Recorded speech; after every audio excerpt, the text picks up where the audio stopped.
Oke, selamat hari Sabat. Selamat bertemu kembali di acara kebaktian kedua kita pada Sabat ini. Hitung seperti yang dinyatakan oleh pemimpin acara kita tadi, kita hanya mempunyai 7 minggu lagi akan melangkah ke tahun baru.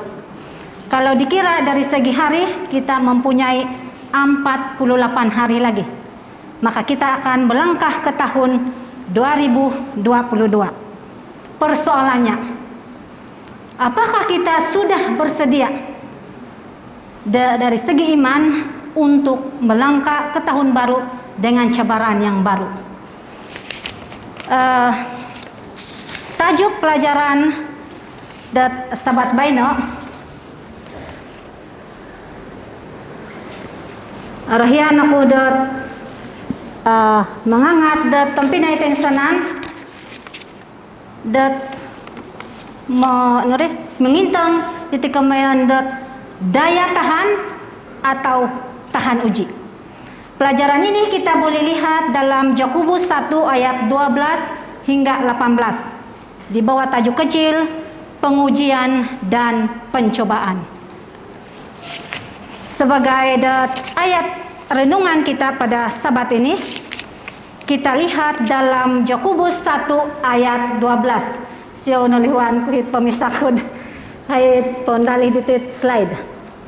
Oke, dalam Yakobus 1 ayat 12 mengatakan di sini, berbahagialah orang yang bertahan dalam pencobaan, sebab apabila ia sudah tahan uji, ia akan menerima mahkota kehidupan yang dijanjikan Allah kepada barang siapa yang mengasihi dia. Secara ringkas, penulis pasal di kitab Yakobus. Kitab Yakobus ini ditulis oleh Yakobus. Imuri di kinaringan, tetapi dinyatakan di sini bahwa kitab Yakobus ditulis oleh Yakobus, yaitu saudara tiri di Yesus sendiri. Tema penulisan kitab Yakobus adalah iman yang berhasil guna, dan ditulis pada tahun 45 hingga 49 Masehi.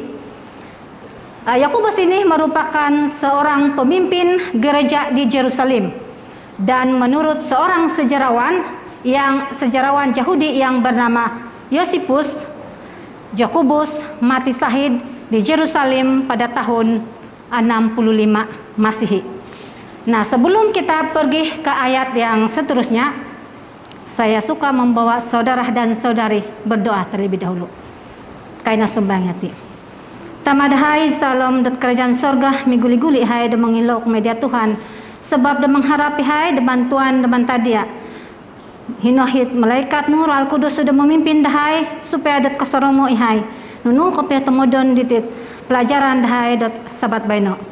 Guna aku Tuhan supaya da kamilah aku da papatarang papalombu sitit pelajaran jumadi de berkat kumah dahai tensanan. Terima kasih Tuhan, orang anu permintaan doa dahai sinimbarno, sebab mensanati takon kegasangaranu Tuhan Yesus masih dahai. Amin. Oke, hintangan pada tila jam pukul 12 sedih. Harap aku kopio memakan masa yang lama lah. Harohot isoot tempat. Itu tempat ditinggal terletak di perbatasan negara California dan Nevada. Wilayah ini adalah suatu wilayah yang terpanas dan terkering di kawasan Amerika Utara. Pada tahun 1913, kawasan ini mencapai suhu sehingga 57,7 derajat Celcius. Sengkuroh kalasu itit koyonon ditino. Tempat ini terdiri daripada padang pasir.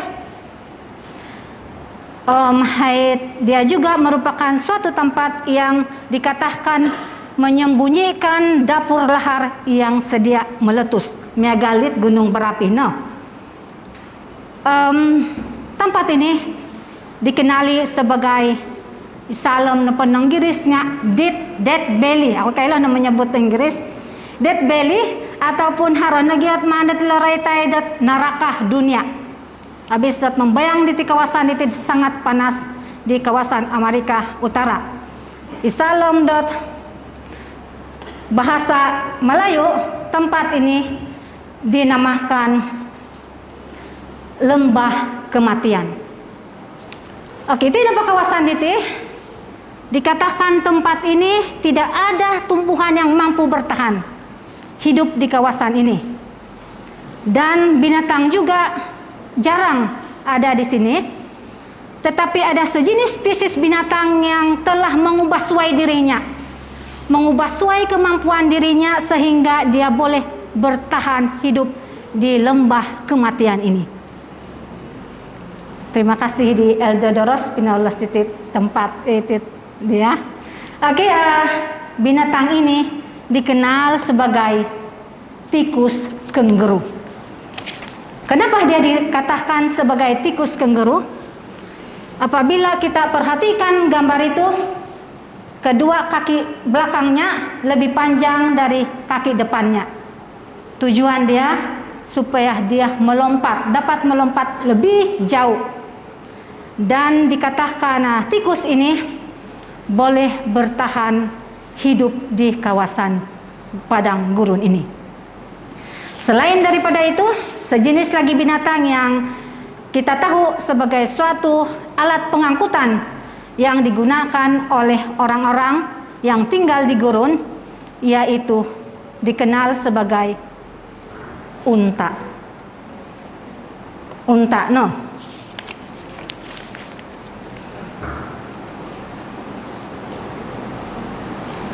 Pertanyaannya, bagaimanakah mereka dapat bertahan hidup di kawasan yang kering dan panas ini? Rahasianya adalah binatang ini mempunyai daya tahan tubuh yang unggul dan tahan uji. Sedikit fakta tentang tikus kenguru.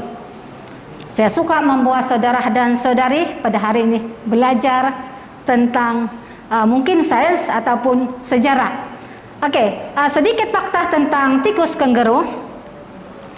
Dikatakan tikus kenguru ini bisa hidup tanpa minum. Apa kainom nga apa sih hiyaw? Bagaimana dia boleh hidup? Dia boleh mengembangkan cara khusus untuk metabolisme air dari makanan yang mereka perolehi. Selain daripada itu, dia mengeluarkan kencing yang sangat pekat sebagai kaedah menahan air di tubuh dia. Dan selain daripada itu, apabila dia kekurangan air, dia akan mengeluarkan sedikit air kencing setiap 1 hingga 2 jam.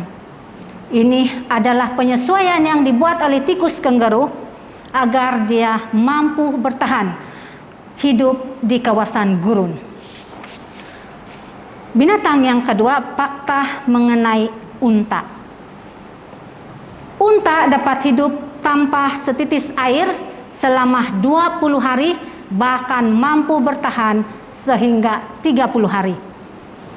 Mempunyai kemampuan mengatur suhu badan. Maksud di sini apabila cuaca meningkat terlampau panas, dia boleh menaikkan sedikit suhu di badan dia. Dan begitu juga sebaliknya, apabila cuaca terlalu dingin, dia akan menurunkan suhu badan dia. Inilah keistimewaan yang dimiliki oleh unta. Mampu mengangkat beban seberat 250 kg. Gati kay 250 iho na pom 20 kilo piawagas nga kuno koy. Nga iti na pa unta kada iti nga 250 kg miloh daw dat angkaton. Dan dia mampu menempuh jarak sejauh 50 km sehari dahil di padang gurun. Dengan cuaca yang kering, dengan cuaca yang panas.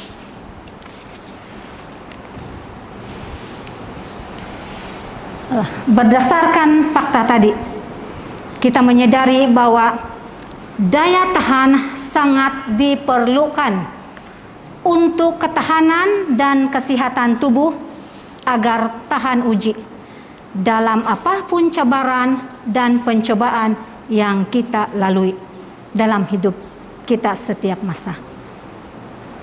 Tetapi apabila kita persoalkan ini di dalam kehidupan kerohanian kita, dapat ataupun praktikkan ataupun bagaimana keadaan ini kita dapat praktikkan dalam kehidupan kerohanian kita setiap hari. Isa pertanyaan dakumay dati tensanan. Pengkurah yati dat mengaplikasikan keadaan ini di dalam kehidupan kerohanian kita. Miagal di lagu pembuka dati di Haidi. Isa pertanyaan, apakah jangkarmu akan tahan? Aku memerlu dat sisimbar kumay dati. Nga lagu ini mengatakan, apakah jangkarmu akan tahan apabila bila ditimpa kesusahan, bila hebatlah ombak dan taupan. Dapatkah kita ataupun dapatkah jangkarmu pun tahan? Isoot pertanyaan. Salam dat kepasion dati. Apakah kita memiliki iman yang berdaya tahan atau tahan uji ketika berdepan dengan sesuatu permasalahan atau ujian? Satu ayat ataupun pepatah mengatakan, banyak orang kuat tetapi sangat sedikit yang tahan uji. Mungkin kita bertanya-tanya, apa yang dimaksudkan dengan orang kuat dan apa yang dimaksud ataupun bagaimana yang dimaksudkan tahan uji? Isalom dat Alkitab binaboros dat harahat iso contoh dan mengenai seorang yang kuat, tetapi apabila dia berdepan dengan ujian, dia jatuh dalam pencobaan. Saya percaya kita semua kenal dengan tokoh dalam Alkitab ini. Ilo petengenak datinga kay lohim isaite. Hoton kuno pa yakaw kajawapi dati yakaw. Isaite tokoh Alkitab, orang yang kuat tetapi dia tidak tahan uji. Harada ko kaylo. Kontok, terima kasih. Nah ilan dati dat Samson no po nga seorang yang kuat. Sebab Tuhan telah menentukan dia menjadi seorang yang kuat dengan syarat rambutnya tidak boleh dipotong. Kaya peneruan no petabuk daw. Apabila dia pergi berperang, dia akan menang. Apalagi melawan orang-orang Palestina. Nga nunuh di nakaratu di Samson. Samson telah jatuh apabila berdepan dengan cinta Dalilahnya. Elanda tidak Dalilah kay. Dia telah jatuh apabila dia berdepan dengan cinta Dalilah. Jadi pengujian yang dihadapi di sini adalah dia tidak dapat ataupun tidak mempunyai yang dikatakan tahan uji apabila berdepan dengan cinta Dalilah. Sehingga akhir dari cerita Samson, kita tahu perjalanan yang dilalui oleh Samson, tetapi akhirnya apabila dia menyadari, dia kembali kepada Tuhan dan diberi kekuatan semula.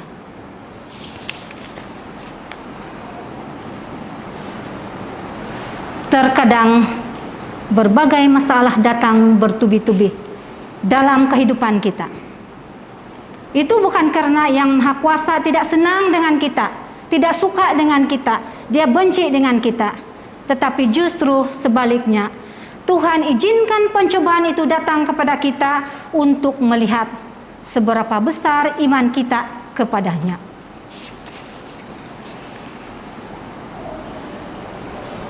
Dalam ayat renungan kita tadi, Yakobus mengatakan, siapa yang bertahan dalam pencobaan akan menerima mahkota kehidupan. Nailan dati pada masa ini negalit dikatakan oleh pemimpin acara kita tadi, dunia kita sedang berdepan dengan suatu pandemik yang telah menghancurkan dunia kita. Seluruh dunia kita terkesan dengan pandemik ini. Jutaan manusia telah dijangkiti, malahan ratusan ribu telah meninggal dunia. Bukan saja menjejaskan kehidupan ataupun mengakibatkan ribuan manusia meninggal dunia, dia juga telah menjejaskan ekonomi dunia. Namun bukan corona virus sahaja yang menjadi tragedi dalam kehidupan kita, yang menjadi pencobaan-cobaan ataupun tentangan dalam kehidupan kita. Tetapi kita juga sedang berdepan dengan beberapa cabaran yang telah memberi kesan dalam kehidupan kita, sama ada secara individu ataupun secara kumpulan ataupun masyarakat.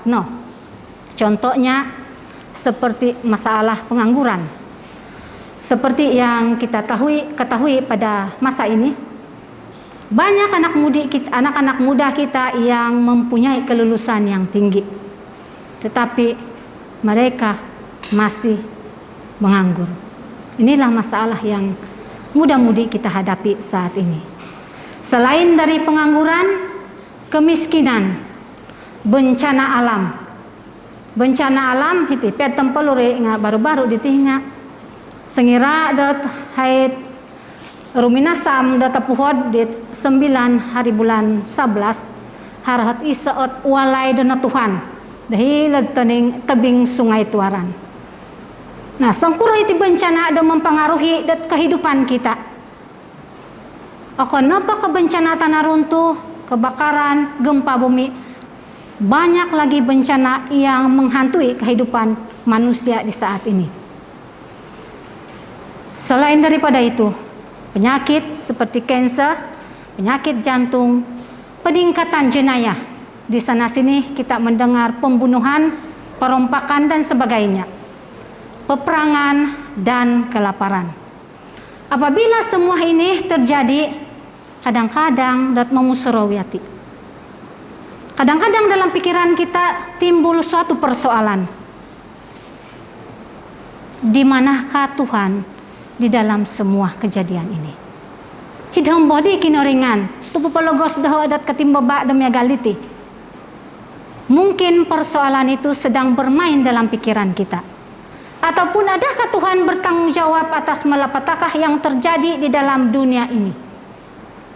Ataupun kadang-kadang kita berpikir, narikot, nakan tadi hot kelimpupuson da pemagunaan diti, kada tidati. Mungkin kita sudah mencapai yang dikatakan akhir zaman. Alkitab, apabila kita membaca Alkitab menyediakan banyak jawaban kepada isu-isu dan menjawab berbagai pertanyaan yang kita persoalkan di dalam kehidupan kita setiap hari. Firman Tuhan di dalam Matius 11 ayat 28 mengatakan bahwa Tuhan akan memberikan kelegaan kepada setiap kita yang mau datang membawa segala beban persoalan kita kepada Tuhan. Jadi ingat saudara dan saudari, kumada kaum kumada tensanan, jangan pernah menyalahkan Tuhan dalam setiap situasi buruk yang kita hadapi. Karena Tuhan tidak pernah mengizinkan pencobaan melebihi kekuatan dan kemampuan kita. Dalam Rom 5 ayat 1 hingga 5, saya suka membaca dalam ayat yang ketiga dan hingga kelima. Karena berhenti dan bukan hanya itu sahaja, kita malah bermegah juga dalam kesengsaraan kita.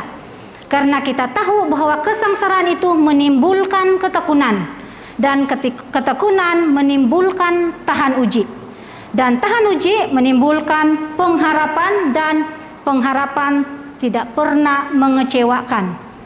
Karena kasih Allah telah dicurahkan ke dalam hati kita oleh Roh Kudus yang telah dikurniakan kepada kita. Rasul Paulus menuhuk dati dat bermegah di salom dat kesengsaraan. Apabila kita pikirkan perkataan ini, sesuatu yang sukar untuk bermegah apabila dat oris nyati. Ngakan apa di Rasul Paulus Dari kesengsaraan kita akan menimbulkan ketekunan. Dari ketekunan akan menimbulkan tahan uji iman kita. Dan tahan uji menimbulkan pengharapan.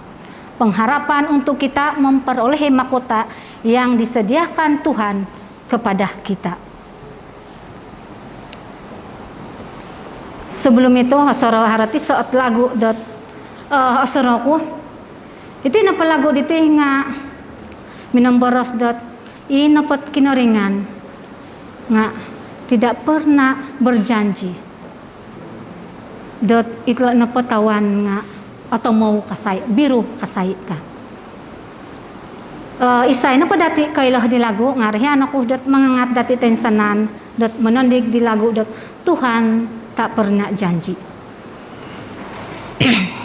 Mungkin dot hari dati ait kapal disani kata ya. Oke, mai dati tandiga Tuhan tak pernah janji. Isoot penghiburan tak mai dati tensanan senggira dot berdapannya ti dot cabaran di salem kepesion. Mai dati tandiga tensanan. Oke, tandiga dati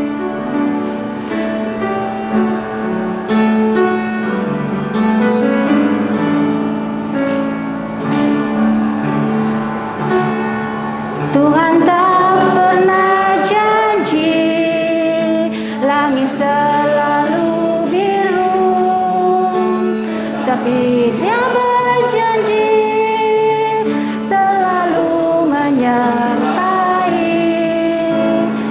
Tuhan pernah janji, jalan selalu rata, tetapi Dia berjanji berikan kekuatan. Jangan pernah menyerah, jangan berputus asa. Mujizat Tuhan ada saat hati menyembah. Pernah menyerah, jangan berputus asa. Tuhan ada bagi orang dan percaya. Terima kasih. Tendigan lagu ini mengatakan kepada kita, Tuhan akan memberikan kekuatan, menyertai kita apabila kita berhadapan dengan pencobaan. Apa yang perlu kita lakukan? Kita harus setia dan percaya kepada Tuhan. Pelajaran ini mengatakan dasar kekuatan iman adalah kasih terhadap Allah. Hanya orang yang hidup dalam kasih Allah mampu bertahan dalam kesetiaan imannya, akan menerima peneguhan dan penguatan iman setiap saat agar kita sentiasa tahan uji. Nah, saat sebagai kalimpupusan, saat kita menyadari kasih dan kebaikan Tuhan kepada kita, maka ini menjadi sumber kekuatan bagi kita untuk melawan godaan apapun. Untuk itu, marilah kita tetap mengingat dan menghitung anugerah, kasih dan berkat yang telah kita terima. Marilah kita hidup di dalamnya dengan penuh rasa syukur dan sukacita kepada Allah. Karena kasih-Nya yang amat besar dan ajaib yang dilimpahkannya kepada ayat kita hari demi hari. Kasih Allah adalah sumber kekuatan bagi kita untuk menolak dan mengalahkan setiap pencobaan dalam hari-hari kita. Inilah iman yang tahan uji, itulah iman yang menang terhadap pencobaan. Jadi sebagai pengalim pupus titik pelajaran, arahnya anakku mengangat tati tensanan mintong isoot klip video. Itu dapat klip video ditinga mengenai sangulu na tanak kingaranan iarat. Mungkin ina peminat bola sepak kailohid isai arat ditina baldi hengitit. Oke, arat tepatih nga sangulun no tanak dit pinagayoh di tapak daud dengan beberapa latihan yang disediakan oleh ayahnya untuk menjadikan dia seorang yang berdaya tahan. Tengah ada video diti. Dan kita ambil iktibar daripada video ini.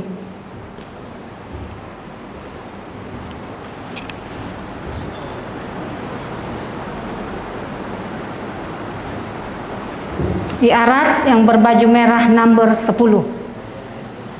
Nah, intang ada latihan dat numan daw ataupun pinasedia di tapak daw.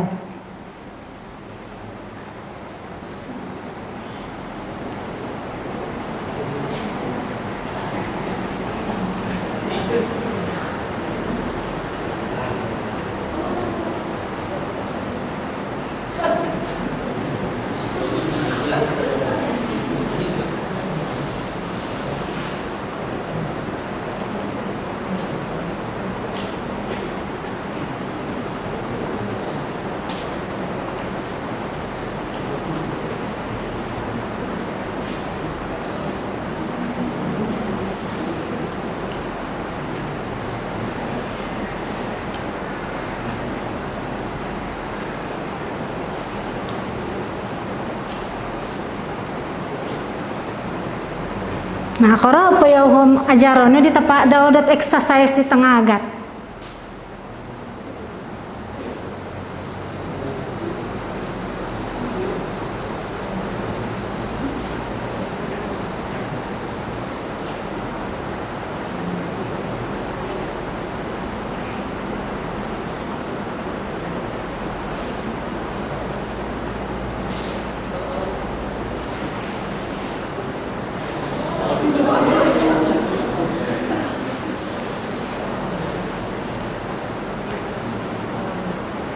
Kadang-kadang Salam Daudot menjalani latihan, dia merasa kesakitan, dia berputus asa.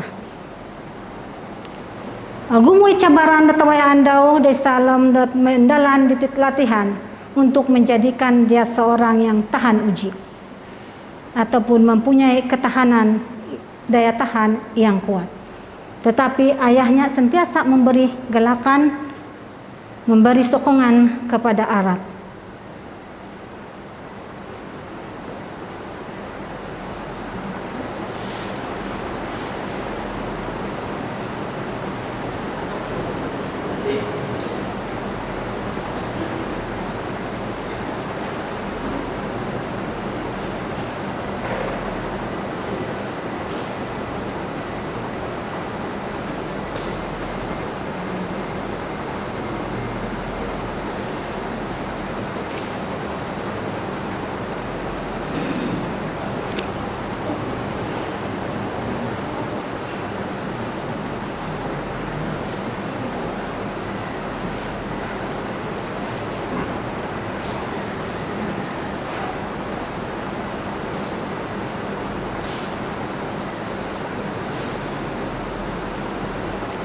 Dia sering jatuh dan jatuh, tetapi dia tidak pernah mengalah. Dia mencoba dan terus mencoba sehingga dia berjaya.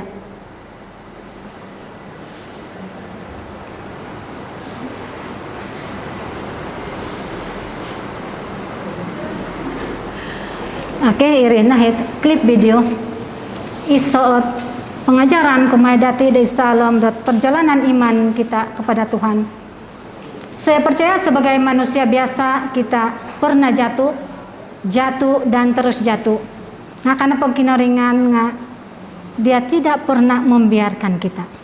Apabila kita sekali kita jatuh, mari kita terus bangkit dan bangkit. Sehingga suatu hari nanti seperti yang dikatakan oleh Yakobus, kita akan menerima mahkota kehidupan yang disediakan Tuhan kepada kita. Biarlah klip video ini menjadi suatu ingatan kepada kita. Bagaimana seorang anak menjalani kehidupan, latihan yang disediakan oleh bapaknya. Hingga akhirnya dia menjadi seorang yang berdaya tahan. Jadi terima kasih kumah dat pinakinangahan dakoting sanan.